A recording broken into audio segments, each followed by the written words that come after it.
Hey everyone, it's Miss Wallace. Here is today's recap for August 14th and the riddle of the day. If you think you know the answer to it and want to send it to me, go right ahead. Okay, so we looked at actually a lot of literary terms today, and we took a little bit of a different approach. Broke it down to the terms and their definitions, and then the terms with the literary passages, like we've been doing.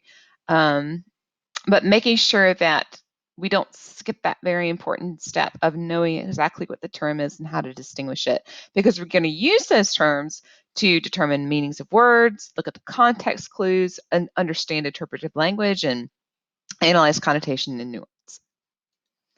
All right, so our first term here is context or context clues, hints that an author gives to help define a difficult or unusual word. So you're looking all around that word, like for an example, parsimonious, to see exactly what does parsimonious mean. He was so parsimonious that he refused to give his own sons the few pennies they needed to buy pencils for school. It truly hurt him to part with his money. So as you see, the clue may appear within the same sentence, and we have that instance of he refused to give his sons a few pennies. Okay, he wouldn't part with pennies. That's pretty pathetic, right? Um, or it may follow in the next sentence. It truly hurt him to part with his money. So from those two clues, he wouldn't even give his sons pennies, and it hurt him to part with his money. We can infer that parsimonious probably means greedy, stingy, cheap, any of those kind of synonyms. Speaking of synonyms and antonyms, let me move my head. There we go. Um, Synonym has the same meaning as the word being used in a sentence, and antonym is the opposite meaning. So in our example, my opponent's argument is fallacious, misleading, plain wrong. We see that the meaning of that bolded word is misleading, plain wrong. It's giving synonyms. It means the same. Although some men are loquacious, others hardly talk at all. So we look at what it says, hardly talk at all. It means that would be quiet. So loquacious must be hardly, or I mean, must be the opposite of hardly talk at all. So it's talkative. A loquacious person is not quiet at all. They're chatty chatty. So synonyms and antonyms. And euphemism. This is our polite way to say something uncomfortable or unpleasant. So instead of death, we say kick the bucket or pushing daisies or whatever euphemism you want to use. When you have to fire people from their jobs, again, that's another uncomfortable topic. So we like to say downsizing or letting you go or a reduction in force, things like that. We don't like to say the uncomfortable word of you're getting fired. Sorry. So that's a euphemism. And inference, this is a review from yesterday. Again, inference is that logical deduction, and you're using this when you're looking for the meanings of words. You are inferring what the word probably means by looking at the context clues. Okay, so that's why we are still using inference. We're looking at a particular pattern so that we can make a new interpretation and have a different perspective.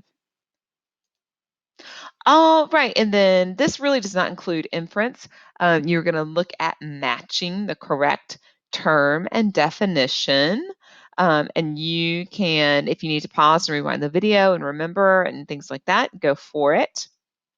Then we looked at our different illustrations from literature to determine what is context, synonym, antonym, or a euphemism? Again, inference is not in these four.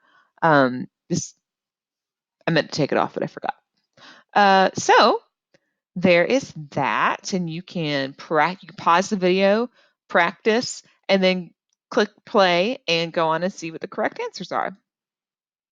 All right, and here we are. Context clues is because of the conflagration was aided by the wind, it was so destructive that every building in the area was completely burned to the ground. If it's burned to the ground, we can deduce that a conflagration is a great fire.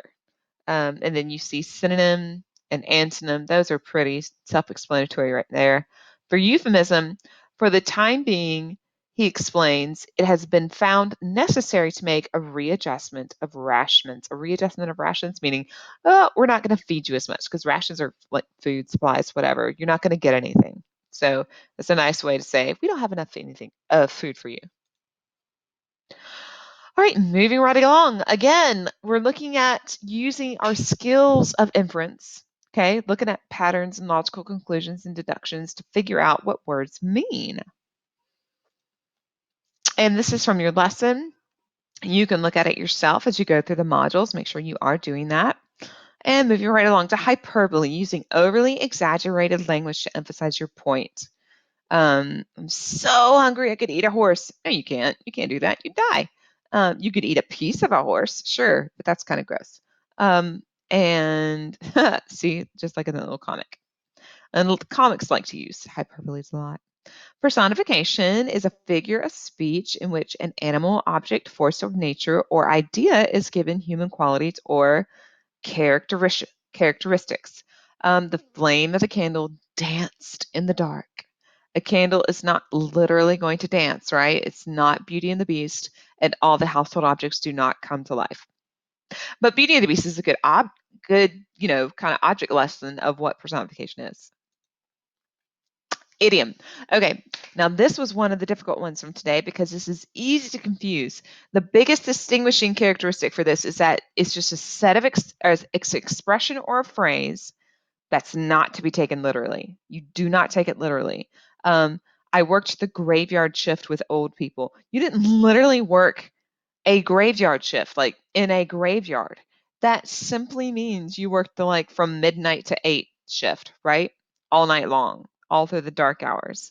Um, so the big point with this one is to make sure that you distinguish it from this one, oxymoron. So oxymoron is also a figure of speech that is not to be taken literally, but the distinguishing feature with an oxymoron is that you are joining two opposite ideas to create an effect, like cruel kindness, living death, and so forth. Okay, that is the distinguishing feature between an oxymoron and an idiom. Idiom is just a phrase that is not to be taken literally. An oxymoron can be an idiom, it can be idiomatic, but it's special in that it always will have two opposite ideas that are joined together. All right, and again, you can pause the video and match your terms and definitions, rewind and check yourself and see if you got the correct answer.